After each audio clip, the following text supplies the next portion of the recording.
Hello, wonderful. It is Sarah, and I'm here with Lynn Larson, who is a leader in emotional programming, and she helps people rapidly recover from past trauma so they can step more deeply into their higher purpose. Hey, Lynn, how are you? Good. Let's have some fun with this. We're so excited about what we're going to talk about. It's so funny because when I talk to people and I say healing from trauma, we can have a blast with it. They're like, what? And I'm like, it's No, all fun. It's so it much is fun. fun. A better life. And you talked about hope, right?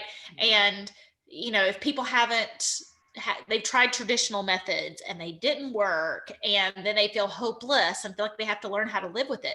This is about, and my work's the same way. This is about offering hope, even if things in the past haven't worked. Oh, so much. And that really relates to my story and where I was. Because when I was young, when I was 15, I was sexually assaulted from a good friend, a 19-year-old classman. And like most women that go through something like that with it, when it's somebody that they love and trusted, one, we don't tell anybody. And then, so we're not seeking treatment. And there's so many conflicting stories that happen in there. And I'll talk about this a little bit later, but what happened is it set into motion these belief systems, not only about myself, but my environment. It stripped away my self-trust, which I gave up my voice at that time, right? And so I started doing what other people were telling me was best for me because I didn't trust my own decisions because of that night. And what happened is over a series of time, I ended up as a corporate American executive, standing in my corner office one afternoon, feeling defeated, realizing that I'd climbed the wrong mountain because I had always wanted to be an entrepreneur and I always wanted to help people. I was depressed. I felt lonely from the outside. I looked like I was incredibly successful. And standing there, I realized I can't go on like this. Like something's got to change in order for things to change. And traditional therapy was no longer the answer because I'd been in and out of it every time leaving. Like, this is it. Like, this is all there is. And it was that day that everything switched for me. And I started really, I gave myself permission to heal myself.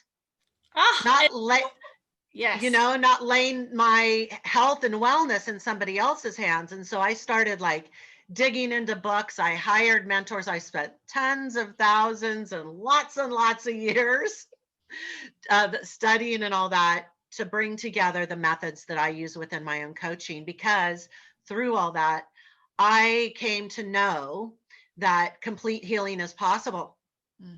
You don't have to learn to live with it. That's a crock.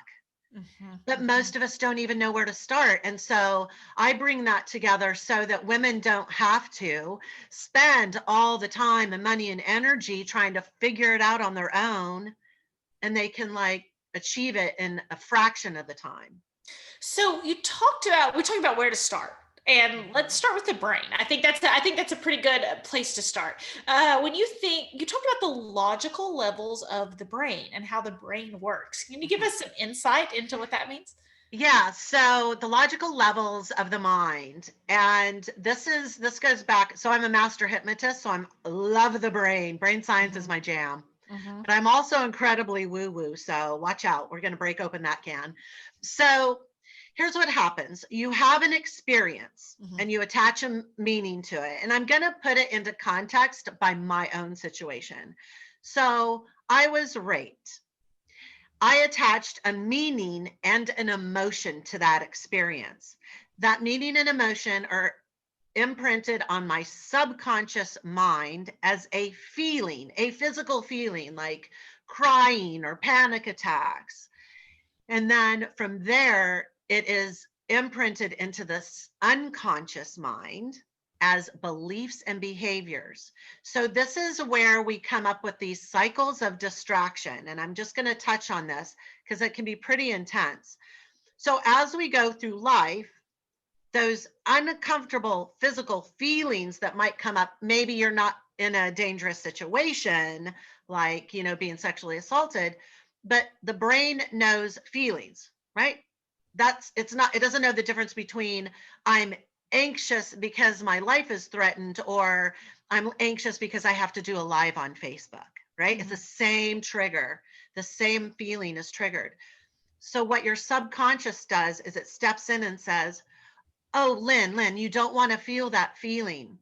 I remember that time that you ate something really sweet and it made you feel good. So let's do that again, right? So this is how distracting behaviors are born.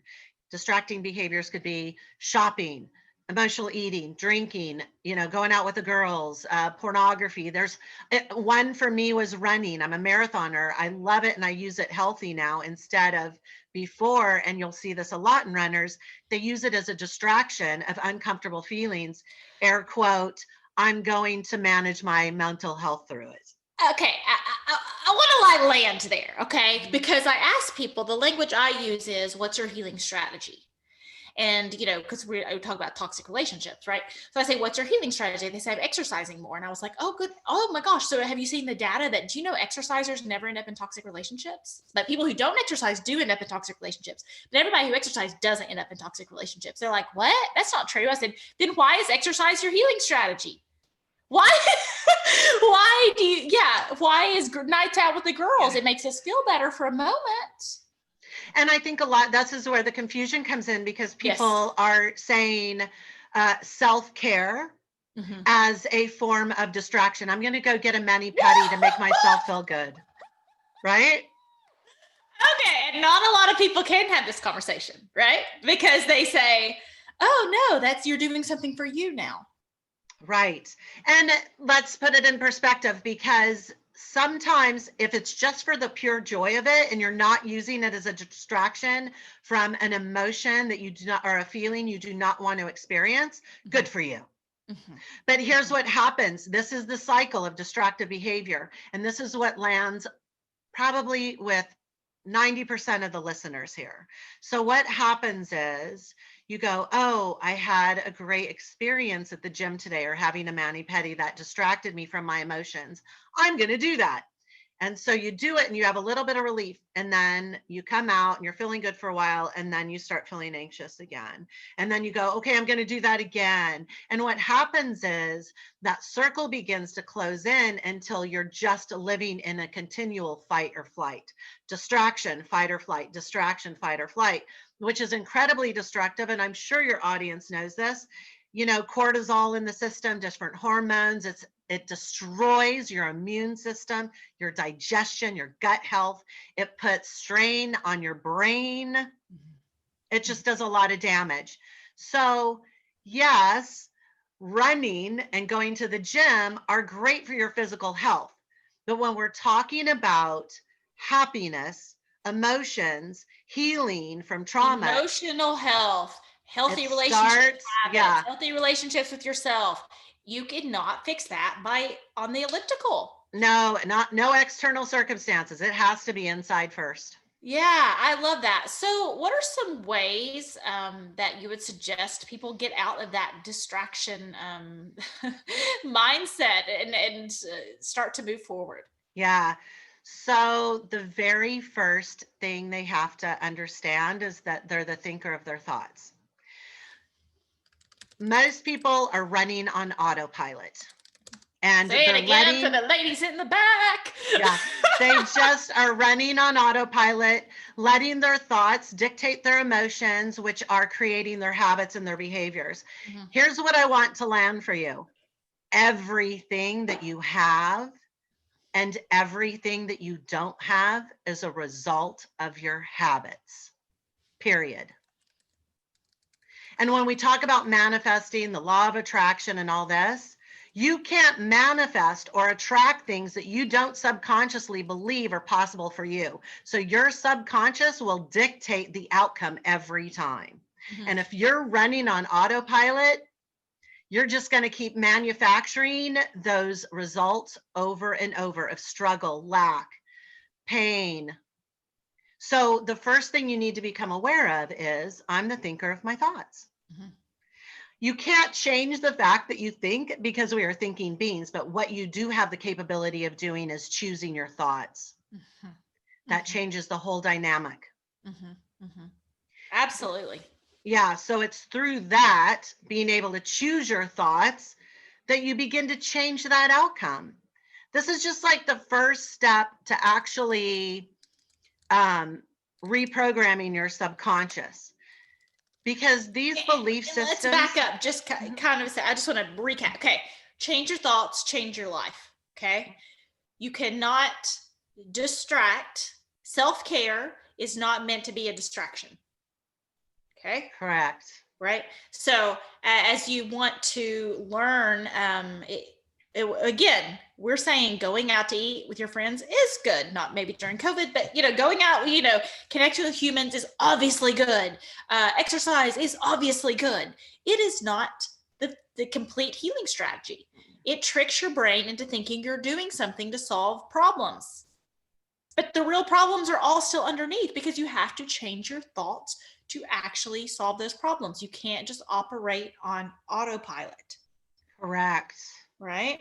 Yeah. And go from there. That was just so much info. Yeah, so let me just land the plane for just a second before we move on to the next. I know, because it's so ingrained when people really, so my objective is always to create 100% acceptance, like help people step in to 100% love and acceptance of themselves, because that's truly where we realize that we're the creator, right? Like we can create anything. We already have been creating. Lynn, I want to get, come on now. So you don't get self-love by distraction. Come on now. Really? The unfortunate thing is, I do not know one person that has had complete love and acceptance for themselves as an adult. Because at a very early age, it has been scientifically proven that by the age of 8, you have the firm foundation of your core beliefs about yourself and your environment already established. And then you go through life validating them. So if you feel like you were unlovable or unworthy, you just go through decades and decades of validating your unworthiness and your unlovability, if that's a word. Yeah. I believe that. And I've got a 8-year-old girl right now who people still describe as like the most confident person they know. So I feel like, maybe, but she really is. I mean, it's just kind of like, whoa, like her self-talk, and she was really born that way. I don't want to take much credit for it. Well, and there's a difference between this generation that's coming in here. They're higher evolved beings. They're not working in that 3D reality that we were born into. Mm-hmm. We're in the 5th dimension already. So they're very observant. They're walking around with a higher level of consciousness that people like you and I have had to develop and let go of that attachment to the 3D and step into this 5th dimension. So she's already ahead of the game right out of the gate. And she has an amazing mother and father, whatever, parents that are teaching her how to live in her full strength, right? So but let's admit it, is the general population living that way? Gosh, no.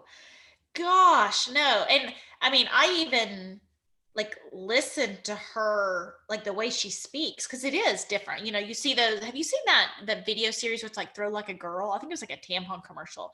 Oh, and yeah. Yeah, it just makes you cry, because it's like, I throw like a girl, and it's like powerful. And then as you get older, it's like, oh, you throw like a girl, and it becomes something made fun of. Yeah. And it's not just by well-meaning parents or caretakers. It's in the society. It's been built into our society. Mm-hmm. But the beautiful thing is we can change that. Mm-hmm. And that's what healing is. And I like to debunk, because a lot of people will say to me, well, I don't really have trauma, but I did Like, I didn't have a sexual assault, Lynn, but I grew up with a narcissistic father, or I had a terrible relationship at one point. And I'm like, trauma is subjective by the person that's experiencing it. It is how your brain attaches. You could have fallen off your bike when you were 5, and that could be the trauma that has attached in your subconscious to create belief systems that you are unsafe. Mm-hmm. So I want everyone listening to know that trauma has been the term has been bastardized. It really is the way your brain processes. And don't demean any experience, even if you can't recount it. If you're operating from a fear of judgment, a fear of like showing up for yourself or failure, these are created from past experiences.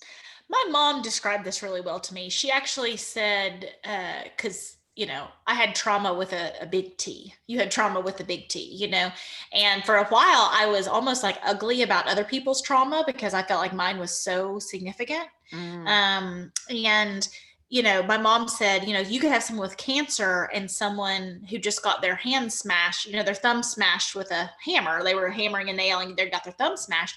And if the person, when you get your thumb smashed, you go, ow, gosh, that hurt. Like your body, like, ow, that really hurt.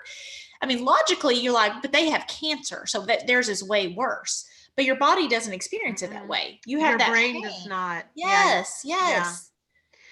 And the reality is our brain is built to keep us safe. So Yes. It's not saying, oh, well, the area of the brain that's built to keep us safe is the reptilian brain, not the frontal lobe where all the logic happens. It's in the subconscious in the reptilian brain. And that's not going to differentiate, well, I'm not safe when I swing a hammer to I'm not safe because I have cancer. It's going to give the same reaction. It's going to want to give you the same responses and behaviors that you adapt, right? And so I always tell people, drop the comparison. We spend too much time comparing ourselves to others.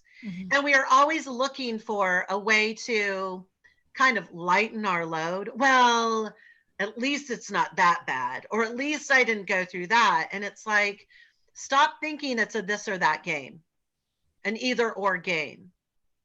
Because when you're dealing with, like, when you let go of that judgment, you're also letting go of those, and I'm sure your audience has heard it, like those meanings that you attach to things.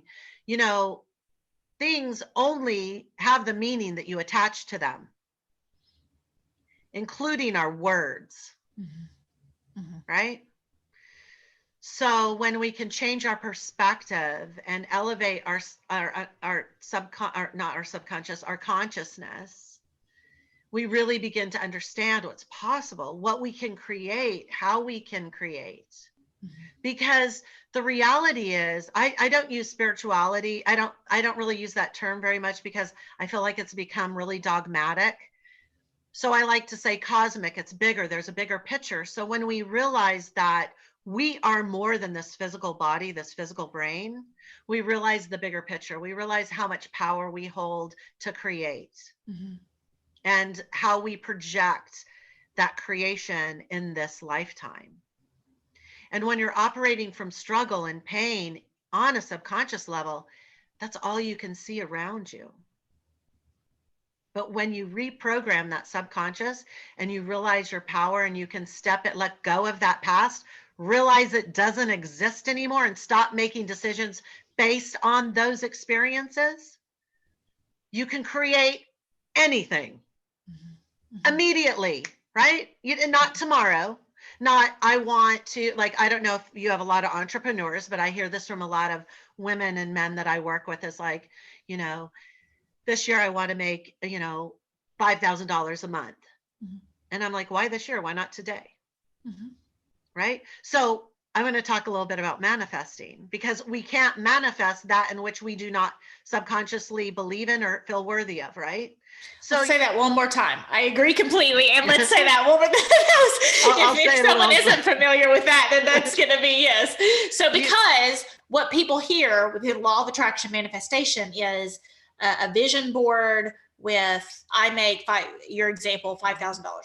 Okay. So, I'm manifesting. Right. I put it on my vision board. I have it on my vision board. I say my mantras every day. And that's what I'm supposed to do. The law of attraction doesn't work because of that. Because what happens is, if you're looking at that vision board and you're saying, I want $5,000 a month, I want $5,000 a month, your subconscious is saying, oh no, your belief system is that you are a poor person. And I am going to keep you safe by keeping you poor. That's a big keeping you. Yeah, a huge jump. And whatever you are right now, it's like your weight, whatever your weight is, your body wants to stay that weight. So if Yeah.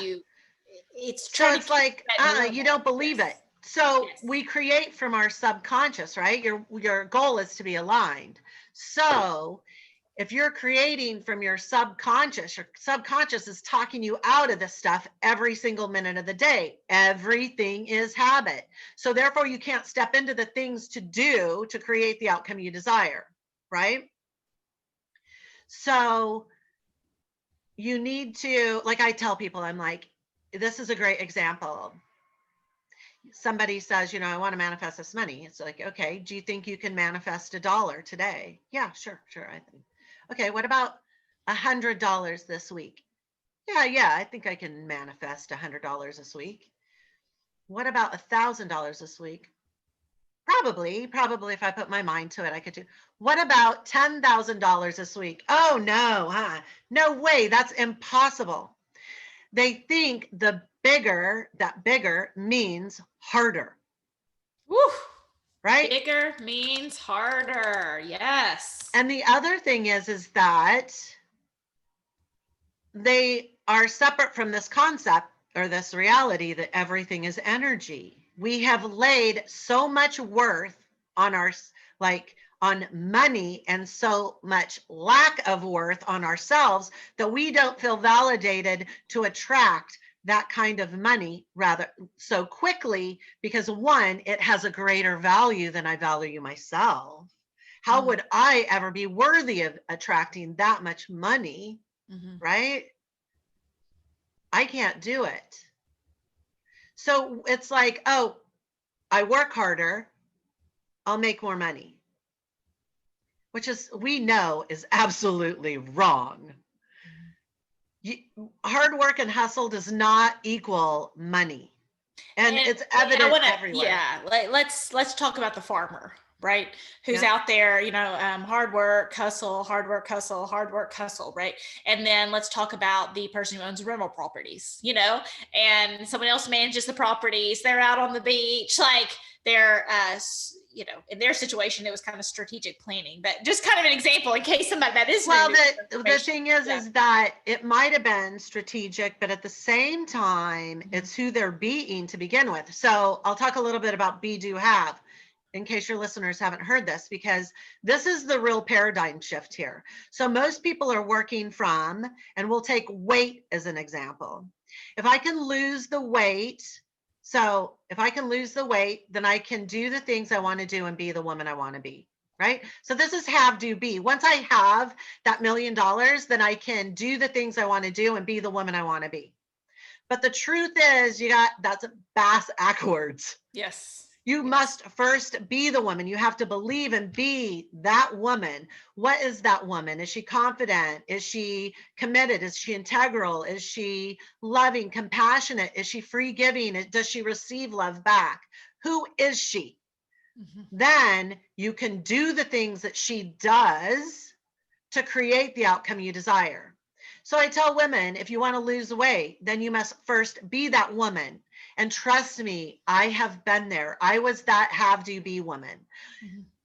If I run these marathons, then I'll be able to do all these extracurricular things that I want to do and be the woman I want to be. So when I started my running, I wanted to lose weight, right? But I first had to be the woman that would show up to the gym or show up on that track every day. She didn't exist for about 5 years. I wanted to lose weight, but I wanted to find it through dieting. I wanted the quick answer.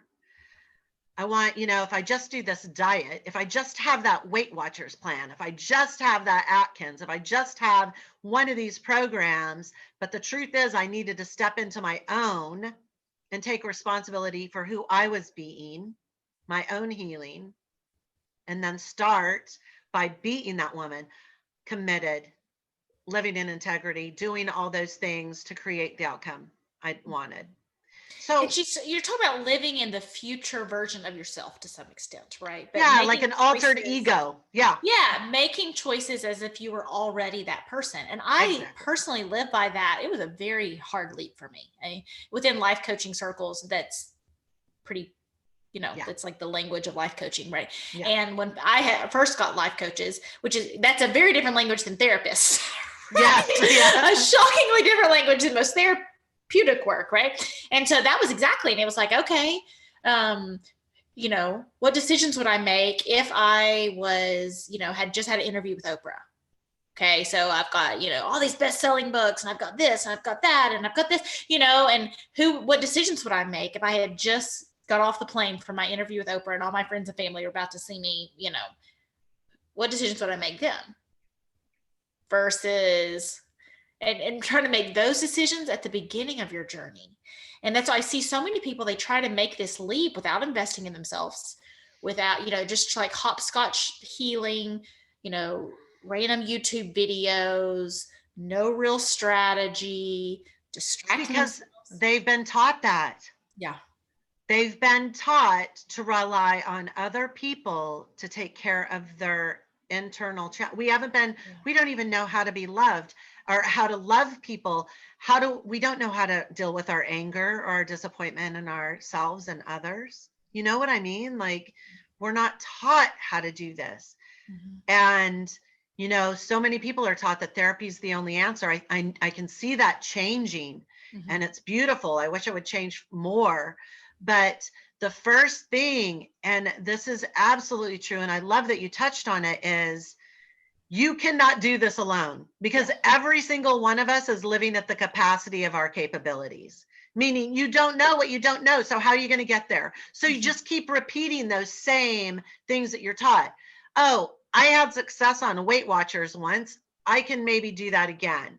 But as you progress down in your life, so do those beliefs and habits. So if you had success on it 2 decades ago, that doesn't mean that you're going to have success now, because that belief system's even bigger, right? Yeah. And you got, and did it really work? Because if you did it 20 years ago and then 20 years later, you're at the same spot, it didn't work. Right. It's not a long-term solution. No. And who really signs up for short-term solutions? That's a horrible idea. And I know people that, and no judgment, but I know people that have been doing the Weight Watchers program for 25 years. Yeah.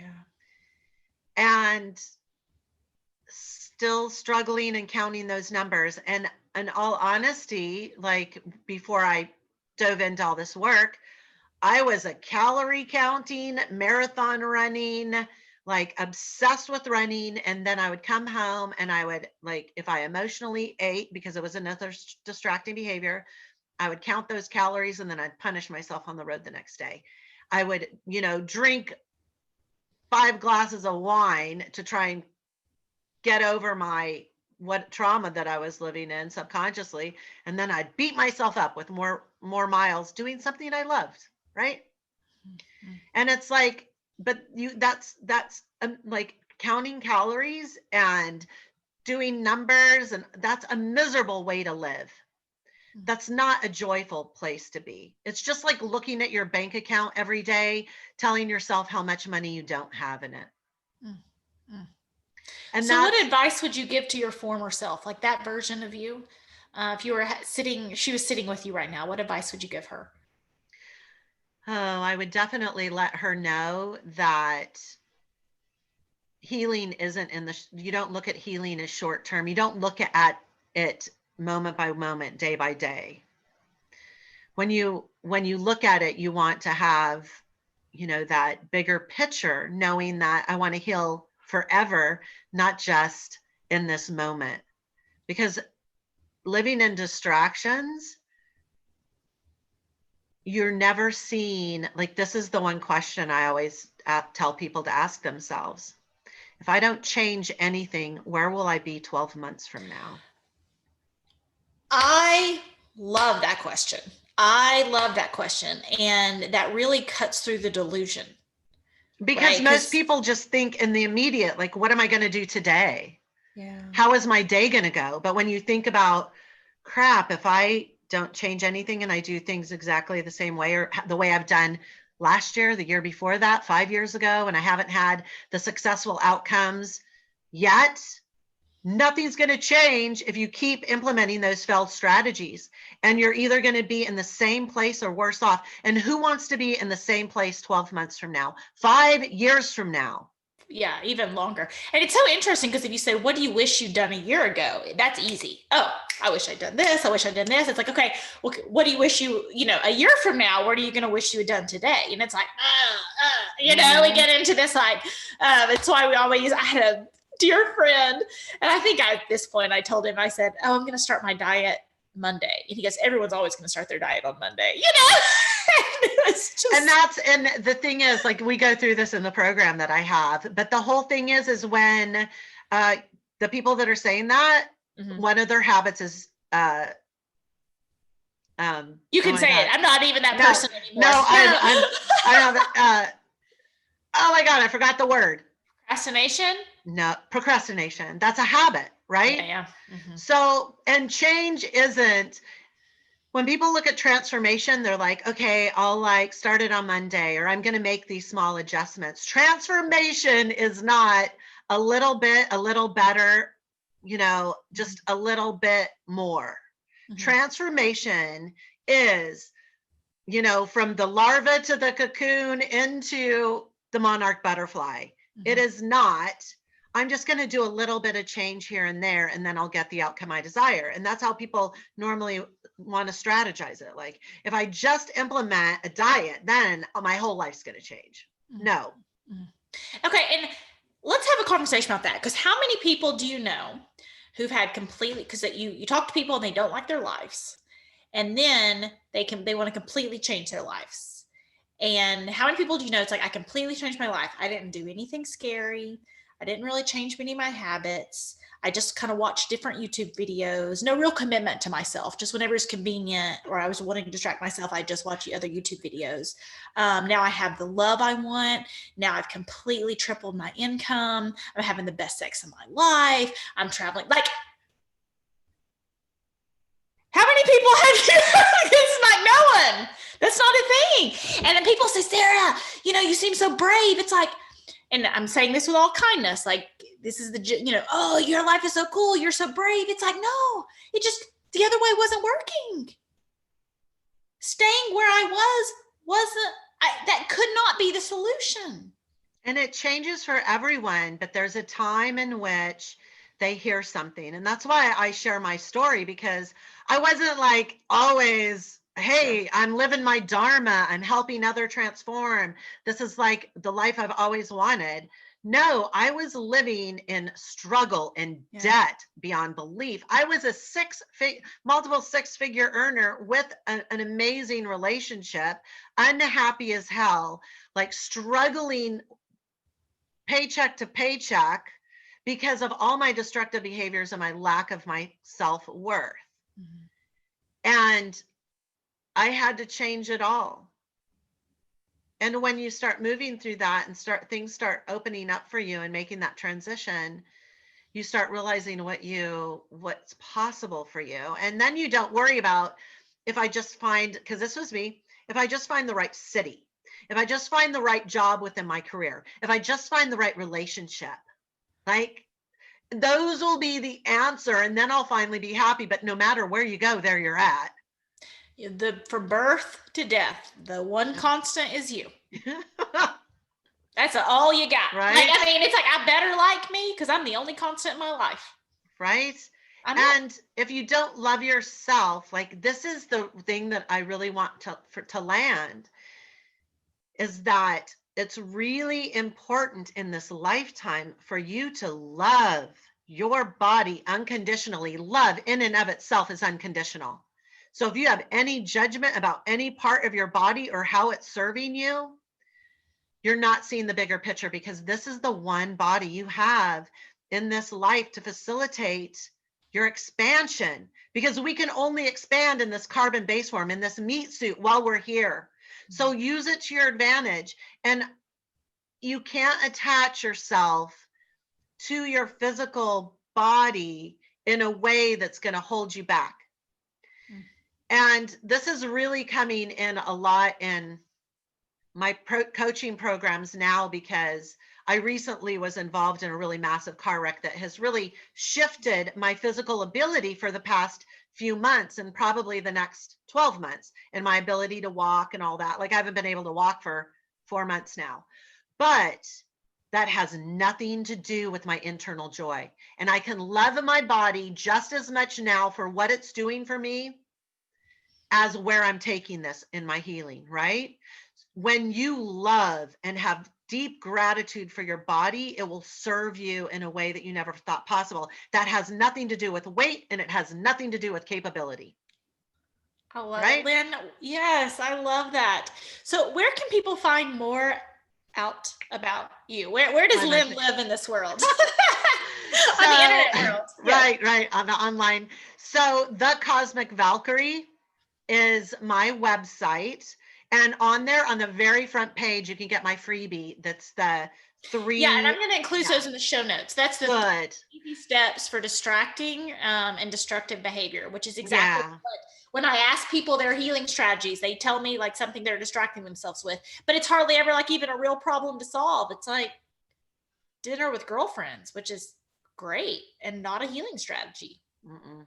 It's just not. Right. It's not. Yeah. So, and I'm on Facebook. Anyone's welcome to friend me, Lynn Louise Larson. And I have a page. You can go to, my website. I'm on Instagram. I'm everywhere. Um, and I have 8-week programs that I offer in free webinars every quarter just to give people the advantage of jumping into that success. Like everything I do is deep diving, as you can probably tell by this episode. Like I don't, like, even when I do workshops, it's not those workshops that are just full of a bunch of chit chat. I am like in there, like deep diving, because even if people are not joining my programs, I want to give them the transformation that they need to set them up for success. I believe that we're all here to help each other's grow, heal, and evolve. And that has nothing to do with my financial situation, or, it's just like I give. So I have a podcast, The Cosmic Valkyrie, where you can get information on healing. Any way possible, I try and make that available to people, because the more lives I can transform, the more I'm living in my dharma. Well, I love it, and I'm gonna come back and say to Liz, and say to these people, it's like, yeah, and you need to commit to people. Like you need to like financially commit, because when you find, I mean, there's programs I do for free and programs I do that I pay for. The difference in the programs I pay for, and the more I pay for them, the better I show up. Like it is, you're just sending it out to the universe, right? If I'm Oh God, 100%. Yes. The thing is when you put skin in the game, and the yes, more skin you put in the game, the faster and the more transformation you are going to have.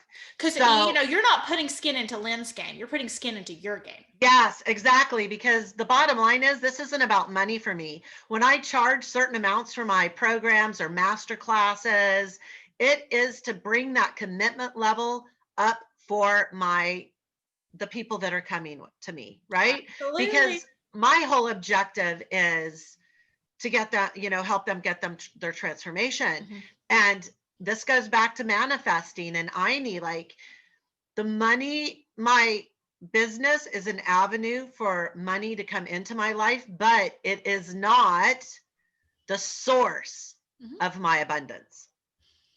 Well, I think that's a great conversation, because it's always weird when we talk about money or sales. And it's like, these people, sometimes they'll get on the phone with me, they say, oh, I don't know what I should do. It's like, look, we can hang up the phone. I'm going back to my life and you're going back to your life. The difference is I really like my life and you don't like your life. And I want people to hear that, because you and I have been in this game and this beautiful journey for years, like decades. Mm-hmm. I spend tens of thousands of dollars a year on my personal development. That's not 40%, even my business. 40% of my income last year was spent on personal right? And that's not even your business, probably. Like I have business memberships, and I have my personal development. Yeah, and it's like, when these people, and it's like, oh, but I'm really hoping to solve this by a couple books and free YouTube videos. And it's like, oh, well, okay. No skin in the game. That is your choice. I honor your choice. Like, I'm not, that is your choice and that is your thing. I have never heard anyone transform their life that way. Never one time in all these conversations. If you don't show up with skin in the game, you don't show up for yourself. And it's just like money's energy, right? It's not about money, because it's like you're going back to your great life. I'm going back to you, whatever it is. But it's like when you say, I'm committed to me. I'm committed to me. I'm going to show up and to make that, I want to make that commitment to myself. And that's probably a real shift. And I know that's a conversation among coaches, because we're all like, if you ever have a coach, and I've had some people like, oh yeah, I want to be a life coach. And it's like, oh, I don't want to pay for life coaching. I just want people to pay me. It's like, let me know how that business goes for you. Let me know how that goes. And as long as you're expanding, then you get to bring people along the journey with you. Yes. You only can teach them as much as you know. And if you stop learning, then you're not going to expand either. And it goes like, we're also taught that like, oh, reading books is the answer. But reading a book is like, I'm going to read this book on surfing and never been in the water and then try and go surf. I ordered, I may have bought 10 books this week. I love to read. I've read half of 2 books this week. Half of 2 books this week, right? I love reading, as well as just got my book to the editor today. And I have no commitment to myself when I order a book. If I finish it, there's no one to check in on me. No one cares. There's no commitment. I don't have to do anything for the book. I don't have to and I think that's the real difference, is like, are you committing to yourself? You're not committing to Lynn. You're not committing to a program. You're committing to you. And when I hire a coach or hire someone, I am saying, I am committing to me. I'm committing to show up for this process. I'm committing to change. There's going to be a before and after. But me before the program, me after the program. That's an expectation. Exactly. And even within traditional therapies, there's not that expectation. Right? There's no real commitment. You just show up for and there's no goal line, right? There's no goal, like, this is how you're going to feel by the end of it. Like, there's going to be this transformation. And what I've noticed personally too is the more you pay, a coach said this the other day, they were like, nobody ever finishes a program. And I'm like, what? And I think it's because I believe the more you spend on a program, the more likely you are to finish it. So if you're paying $300 for a program, what's the likelihood? And I know this from experience. What's the likelihood that you're going to finish it? But if I'm putting $15,000 out there for a program, I'm showing up. There's only one program I did not finish this year, because that's a real commitment I make to me. Like, when I start, I like actually finish all the programs that I started. It's a commitment I made to myself. One program I didn't finish, and it was something Yale sent out for free during COVID. And I even, like, because of my commitment, I was like, no, I want to pay for it. So there was like, oh, if you pay $50, you get a certification. Okay, I'm going to pay $50. Only thing I didn't finish this year. I didn't have any skin in the game. What did I care? It's $50. Like, I didn't care. Right? That's why I tell people, like, $30 monthly memberships don't make money. Like, people don't have skin in the game unless it's a product base. But if it's a transformational base, like if you're getting like taffy every month or photos or whatever, that would work. But if you're like looking for a transformation, that's like, it's really hard for people to stay committed. It's hard for people to stay committed. And then, like, in all honesty, it's like, oh yeah, this person's charging $30 and they say they can transform my life. If they could really transform your life, why are they charging $30? And nobody can transform your life. You have to. They can give you the Absolutely. Tools. Absolutely. No, good point. And agree completely. Lynn, thank you so much. This conversation took about 1,000 million turns, as I knew. As I knew it would. And thank you so much for sharing us your wisdom on how to become toxic person proof.